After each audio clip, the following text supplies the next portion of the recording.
કરીશું શ્રી હરસિદ્ધિ માતાની પ્રાગટ્ય કથા વિશે। દેવભૂમિ દ્વારકા જિલ્લામાં આવેલા કલ્યાણપુર તાલુકાના હર્ષદ મુકામે આવેલા હરસિદ્ધિ માતાના મંદિરનું અનેરું મહત્વ છે। આ મંદિર દરિયા કિનારાની પાસે આવેલા એક પર્વત પર બનેલું છે, જે કોયલા ડુંગર તરીકે પ્રસિદ્ધ છે। કોયલા ડુંગરની ટોચે અને તળેટીમાં એમ બંને જગ્યાએ માતાજીના મંદિરો છે, જેના દર્શન કરી દરરોજ હજારો ભક્તો ધન્યતા અનુભવે છે। આ બંને મંદિરો સાથે પૌરાણિક કથાઓ જોડાયેલી છે।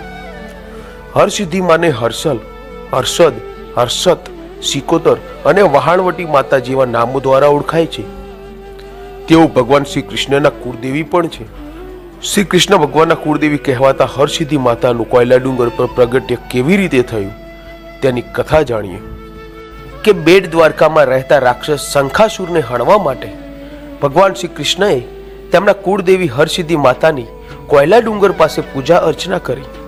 શ્રી કૃષ્ણની ભક્તિથી પ્રસન્ન થયેલી માતા કોયલા ડુંગર પર પ્રગટ થયા અને શ્રી કૃષ્ણને કહ્યું કે તમે તો ત્રિભુવનના નાથ છો, સર્વશક્તિમાન છો, છતાં મને કેમ યાદ કરી? ત્યારે શ્રી કૃષ્ણએ માતાને વિનંતી કરી કે બેટ દ્વારકામાં રહેતા રાક્ષસ શંખાસુરને હણવા માટે મારે તમારી સહાયતાની જરૂર છે। માતાજીએ વચન આપ્યું કે જ્યારે તમે 56 કોટી યાદવો સાથે શંખાસુરને હણવા જશો ત્યારે દરિયા કિનારે ઊભા રહીને મારું સ્મરણ કરજો, ત્યારે હું તમને મદદ કરવા આવી પહોંચીશ। માતાજીના આશીર્વાદ પ્રાપ્ત થતા 56 કોટી યાદવો અને શ્રી કૃષ્ણએ મળીને કોયલા ડુંગરની ટોચ પર હરસિદ્ધિ માતાનું સ્થાપન કર્યું। કોયલા ડુંગરની ટોચ પર આવેલા મંદિરે જવા માટે 400 જેટલા પગથિયા છે અને ઉપર પહોંચીને દર્શન કરનારને માતાજીના દર્શનની સાથે પ્રકૃતિનું પણ અનેરું સ્વરૂપ જોવા મળે છે, કારણ કે તળેટીમાં અરબી સમુદ્ર દ્રષ્ટિમાન થાય છે। ટોચ પરથી માતાજી નીચે કેવી રીતે આવ્યા તેની પણ પૌરાણિક કથા ભારે રસપ્રદ છે। એક એવી લોકવાયકા હતી કે દરિયામાં વેપાર અર્થે નીકળતા વહાણ જ્યારે કોયલા ડુંગર પાસે માતાજીના મંદિરની સન્મુખ આવે ત્યારે તેમનું સ્મરણ કરીને દરિયામાં નાળિયેર પધરાવવું પડતું, જેથી તેમની આગળની મુસાફરી નિવેદે પાર પડે। એકવાર કચ્છના વેપારી જગડુસા તેમના 7 વહાણોમાં માલ ભરીને વેપાર અર્થે દરિયો ખેડવા નીકળ્યા, પરંતુ તેઓએ માતાજીની સન્મુખ આવતા આહુતિ આપવાનું ભૂલી ગયા, એટલે તેમના 6 વહાણ ડૂબી ગયા।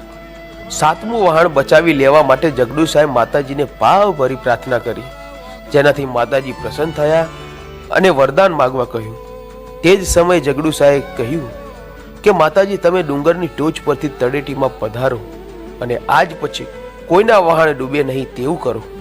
માતાજીએ જગડુસાની કસોટી કરવા માટે કહ્યું કે જો તું દરેક પગથિયે મને બલિ ચડાવે તો હું નીચે આવું।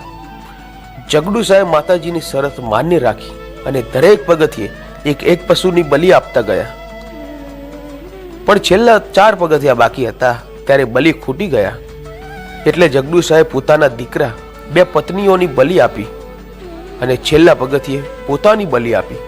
આખરે માતાજી તેની ભક્તિથી પ્રસન્ન થયા અને જગડુસા, તેમનો દીકરો, બંને પત્ની તથા તમામ બલિને સજીવન કર્યા।